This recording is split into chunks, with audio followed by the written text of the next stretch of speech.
welcome to Round Robin. I'm your host, Robin McCormick with the City of Hampton. And today we are going to meet and talk to Hampton's new police chief, Mark Talbot, on how his first 8 months are going and get you a chance to meet him a little bit. Welcome, Chief. Thank you. Thank you. How long have you been here now? I'm still calling you the new police chief. I don't feel that new, but so it's just about 8 months. Okay. And tell people the story of, kind of your background. What led up? How did you get to Hampton? Why Hampton? So I started in policing 28 years ago. You're too young. Oh, well, I actually, thank you for that. I actually started in the criminal justice system almost 32 years ago in corrections. I worked in corrections at a county police department a county corrections agency in Chester County, Pennsylvania. Became a police officer in the city of Reading in 1994. Worked my way up through the ranks there. I worked in a state regulatory agency for a couple of years. And then I took over an urban police department outside of Philadelphia, a small city of about 35,000 people called Norristown, Pennsylvania. I was there as chief for 8 years, and that led me here. Why Hampton? I know that you probably could have gone a whole lot of places from there because I looked at your resume and your background, and I'm sure there were a lot of police departments who were looking for a chief. What made you interested? What did you choose Hampton, in fact? A couple of factors were really important. One, I had to want to live in the place where I was going to be the police chief. So I was looking for a certain kind of community, a city that shared my values and seemed to have the kind of experiences that I was interested in taking on. But the general nature of how things work in Hampton, both in terms of the crime and quality of life issues, fits my strengths fairly well. At this point in my career, I did have a number of options, and looked a little bit of background work that I did about the city made me think it was a real good fit for me, and vice versa. Well, let's talk about those values a little bit, because I think that's important. A lot of people who've lived in Hampton a long time tend to say negative things about the city, to think we're crime infested, to miss the Buckrow amusement park that, died back in the 60s. I mean, they don't see the city. You coming in, how did you see the city? And then we'll talk about values a little bit after that.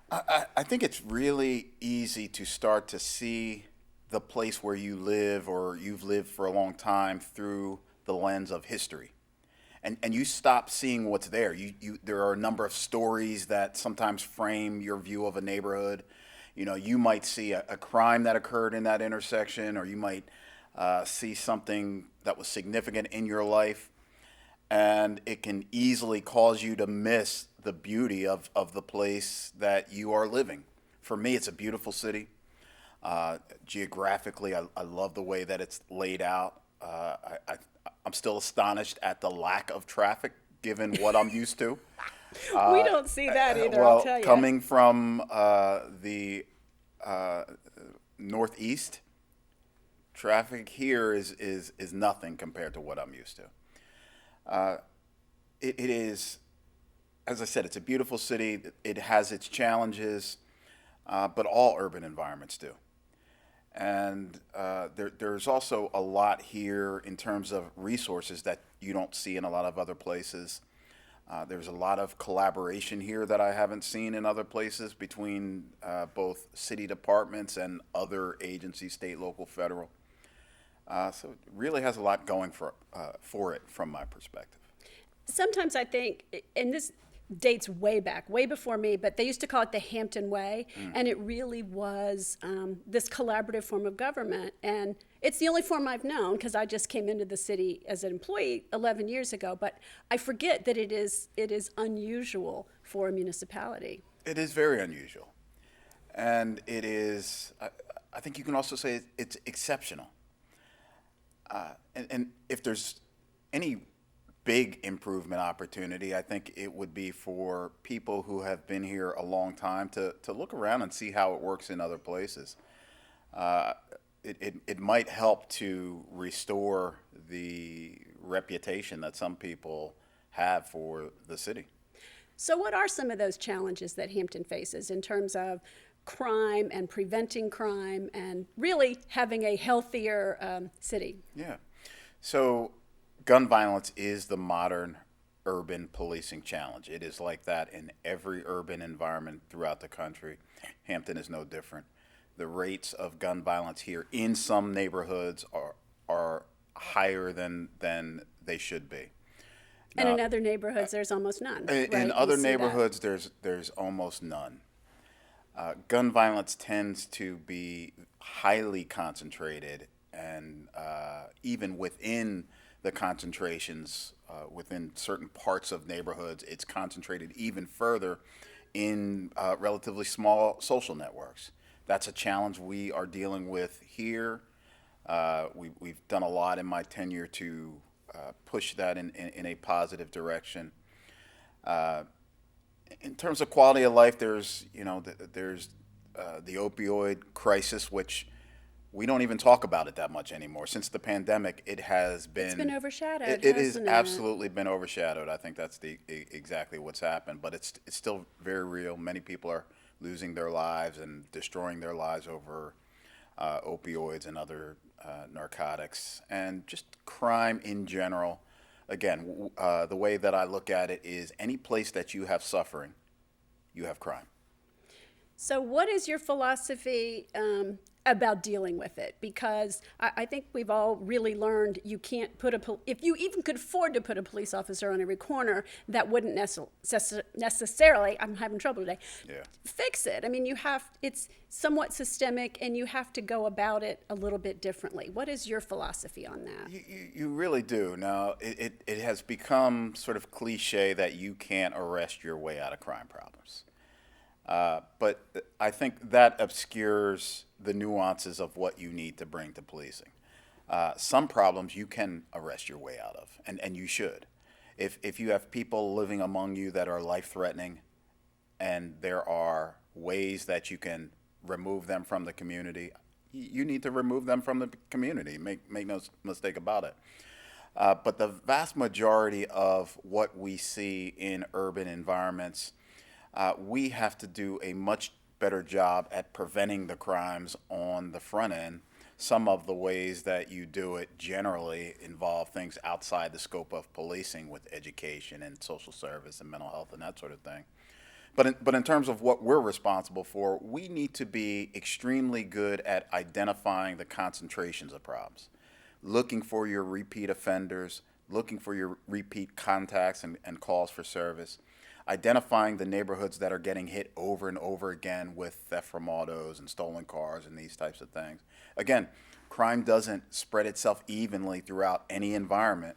So if we get really precise with the work that we're doing and focus our resources in the places that are getting hit disproportionately, we're going to make a big impact in the crime. So you are very data driven. I think I remember that from you, like the first time I met you, Yes. is to see what the data tells you before you to inform what you do next. Yes. So being data driven is very, very important. There's an interesting phenomenon that occurs when you start to use data. You find out who knows what they're talking about and who doesn't. You know, it becomes hard to make things up because, frankly, intuitively, we tend to go about our lives and we're not spending a whole lot of time looking for the evidence-based practices to do most of the work that we're doing. That's just true across most of our industries. But if you really want to make significant progress above and beyond what you're doing, you have to look to the evidence. You have to look to the science and see what actually works, what has been proven to work in other places, what changes in the world are you trying to see, what is the level of that activity now, and what would better look like in as objective terms as you can possibly bring to the discussion. So once you create a more objective conversation around these variables, you start to be able to see if you're going in the right direction or not. So instead of the image of the TV cop who works on hunch and knows exactly what's going on, that's not the real, that's not the success model. No, it's not. But and Sure makes for a good TV it, show, it does, doesn't and that's got to, to some degree, that's always going to be part of it. There is always an intuitive aspect of the work that you're doing in anything that deals with people. You're never going to get away from intuition. But I don't think anybody wants to go see a surgeon who's operating on intuition, right? Right. Nobody wants their brain operated on, or their chest cavity. We want a scientist to do their work on our bodies. We should want somebody who is bringing a data-driven scientific approach to our communities. Policing is well studied in some aspects of it. What really isn't very well studied is the cost that policing brings to bear on a city. So whatever we do, we have to both make sure that we're doing the things that are most likely to work, but we also have to pay attention to how much does it cost the residents for us to do what we're doing.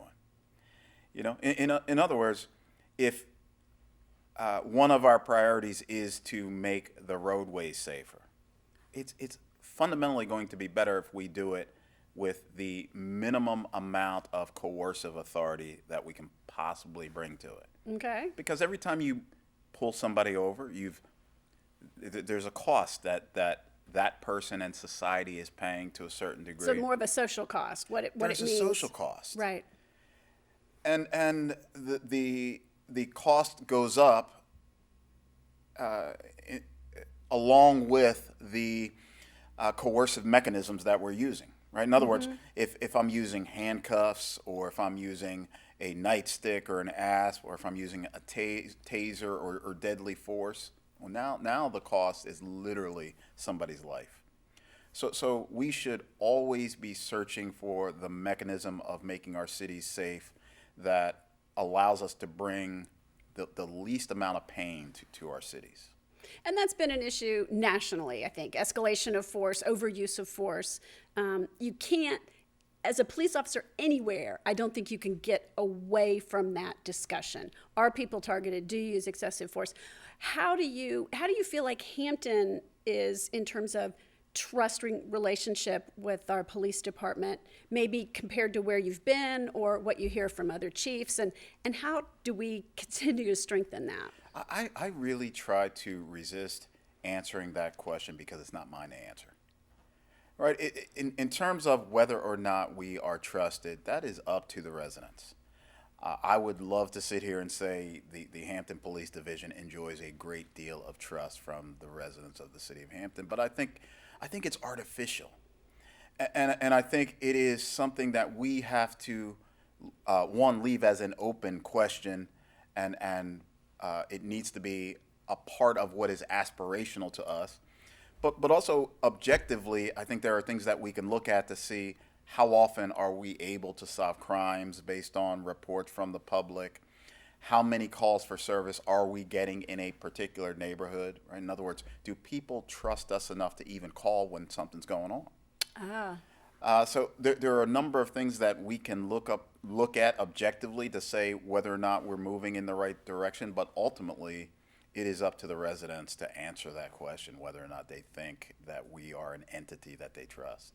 So if I flip that then and said, what are you doing to earn and maintain the trust of residents? Maybe that's a better way to ask it. And you've said some of that. Yes, I think it's yes. that we're doing our jobs and we're doing them well. Well, trust requires being competent.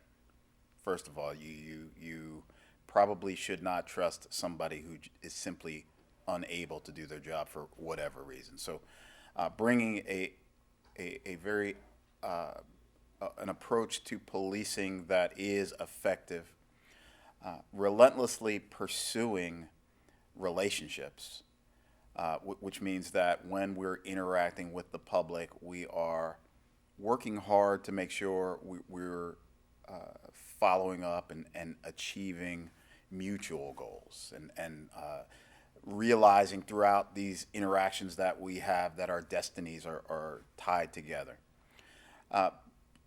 But also making sure that we are rigorous when it comes to constitutional policing. I don't believe in doing work that anybody could describe as in some gray zone. I don't believe in violating the rules. I don't believe that you can break the law to enforce it. If I'm going to err on the side of anything, it's going to be on the side of extreme caution in this business. Being trusted means that you are trustworthy, and it means that you are openly talking about the work that you're doing so that people can see on a consistent basis who you are and what values you bring to work every day. I also think it's important in policing not to act as if you are starting from zero, right? In other words, there are very few of us that are neutral as it relates to the police. I see that in surveys. Yeah, it's kind of bunched toward the ends. There's not a lot of middle.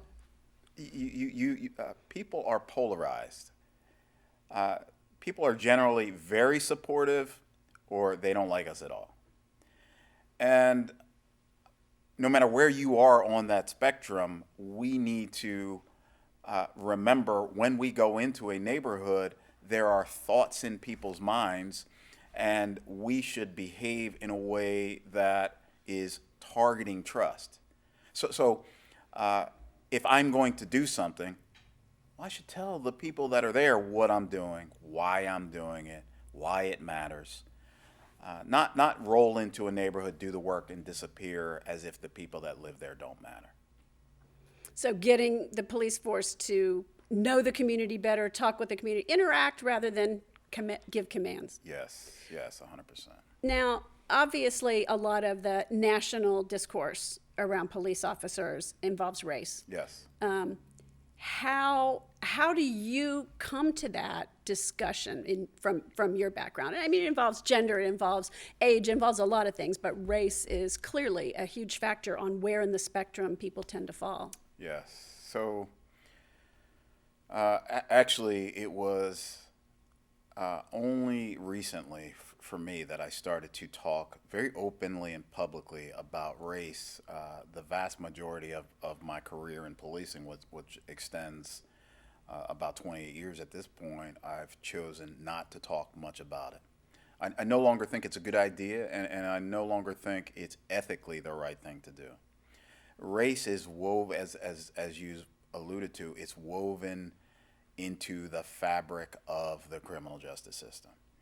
And we are kidding ourselves in policing and in the criminal justice system generally if we don't acknowledge the tremendous harm we've done to black and brown communities. It is not an opinion. It is just a fact that this has happened over the course of our history.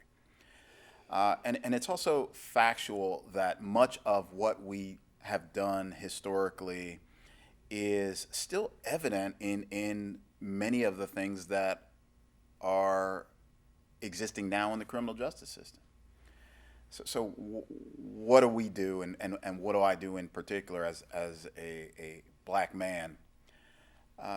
I need to make sure that my own life experience informs the work that I do every single day, and informs the work I do in ways that force me to confront any inconsistencies between the aspirations and the promise of policing and what we're doing every single day. If policing is about an oath to protect and serve, we need to make sure that we're looking very hard in each and every interaction to see, are we protecting? Are we actually serving? Or are we just serving ourselves? It also means for me that I need to be able to look myself in the mirror. I'm a pretty intense leader. I bring a lot of energy and passion to work every single day, and it seems to that flame seems to grow even at this point in my career. The only thing that I'm looking for is to be able to walk away from this profession able to say I left everything there. I think working relentlessly every day to make sure that we are treating everybody, no matter whether they are white, black, rich, poor, no matter which neighborhood they live in, no matter who they're connected to. I want to make sure we're doing everything we can to deliver exceptional service, to deliver justice and fairness to everybody that we come across. That's inspiring. And you are a passionate person. I mean, from the first time I met you, I was like, wow, you're different. Yeah. Really different. Yeah. Police chiefs tend to be a little more buttoned up. And even in press conferences that you've had, you've been, I think, more forthright and more transparent, not giving details of investigations, not saying things you shouldn't say, but yet talking more about the process sometimes so that people understand what's going on. Yeah, we're sort of forced to jam whoever we are into the position that we're currently occupying. I happen to be very intentional and intense, as you said, about justice and fairness. I think to some degree we're all trying to fix ourselves. I've gone through periods in my life where I didn't feel like I was treated fairly by the police in some instances. Really? Yeah, I had some really unpleasant experiences with police officers when I was a teen.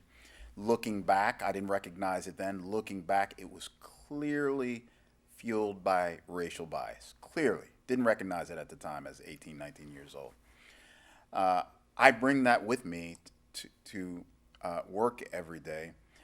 I also bring to work every day that it's not just black and white.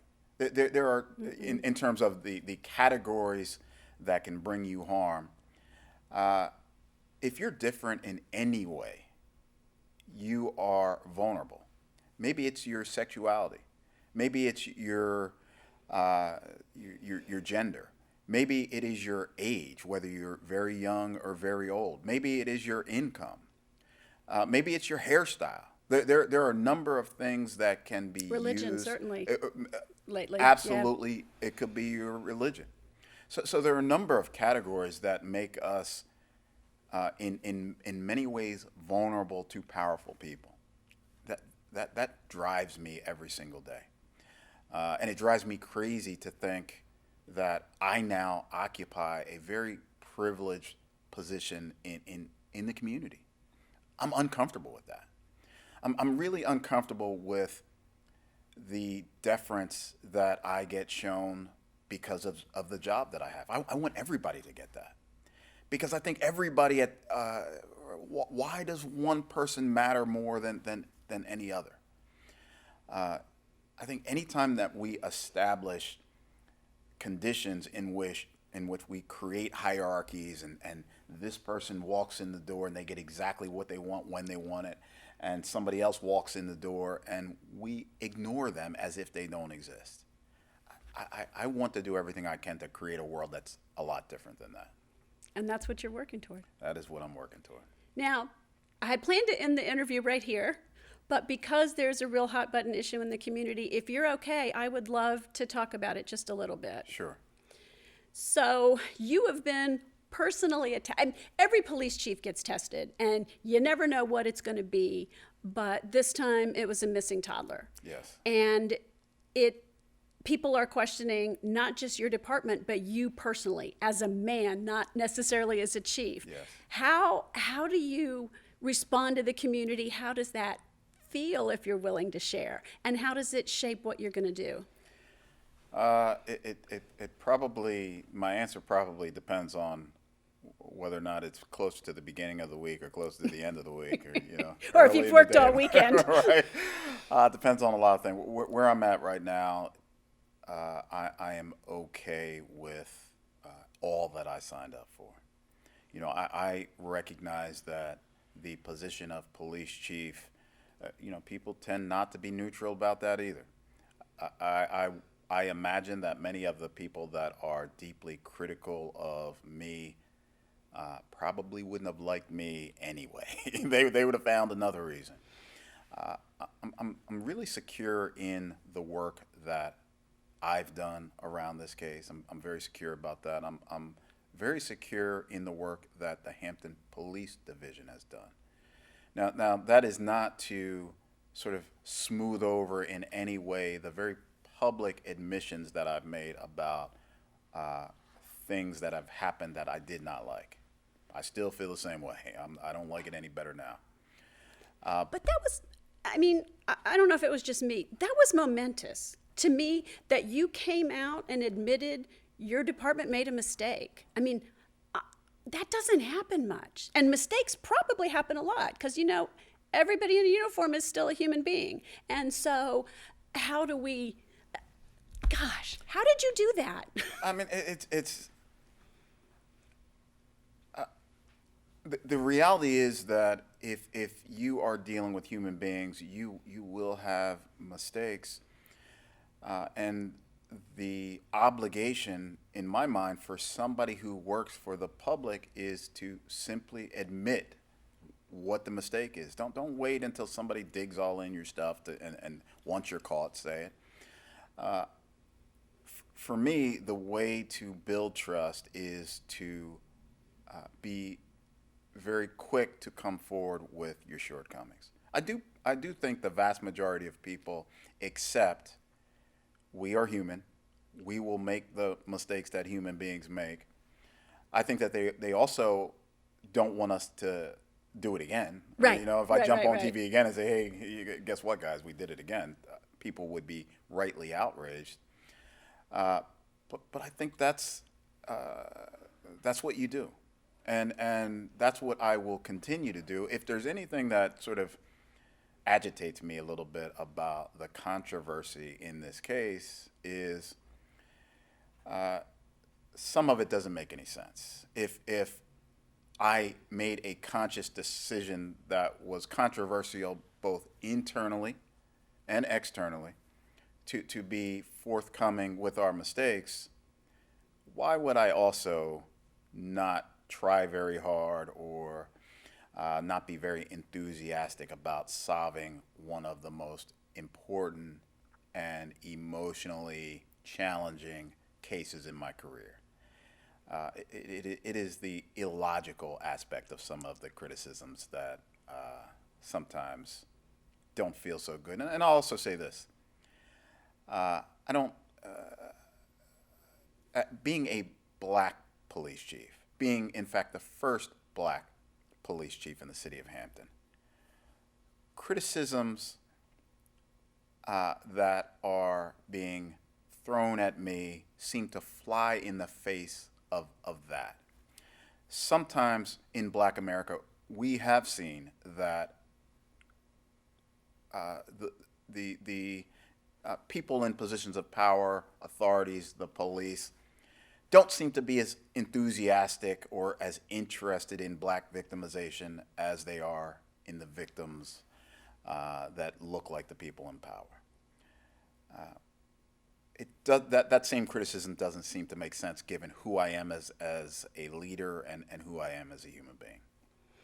I especially noticed, and somebody even came to city council recently and said that you really showed emotion in talking about this case. You choked up a little bit, and that clearly gets across how you feel about the case and how important it is, you know, as a person and as a chief, because it is the biggest thing in the community right now. I mean, I don't know how to do this work any other way. If you're not worked up over a 4-year-old boy, you know, a baby, mm-hmm. who you know, didn't do anything to anybody. Mm-mm. If that doesn't bring you to some emotion, I don't know who you are. But this is, and again, the emotion that I feel also helps me to deal with the criticisms that some people have. I believe that there are a number of people out there, they want to be mad at somebody. Oh, gosh, yeah, a terrible thing happened. You got to be mad about it. They want to be mad at somebody. I can take it. You know, if it is cathartic in any way to be mad at me, you know, I got it. That's what you're here for, partly. That's what I'm here Deflect for. that. Okay. Well, is there anything you want to say before we wrap up? Because I feel like I've peppered you with an awful lot. I feel bad. No, I think in a short time we covered a whole lot of ground, so I appreciate the questions. All right. Well, thank you so much for All right, coming you're welcome. by. Thank you. And thank you for watching. I hope you know Chief Talbot a little bit better, understand what's going on, and have some faith that you can ask questions, you can interact with the police, and they're there for you. Thanks for watching.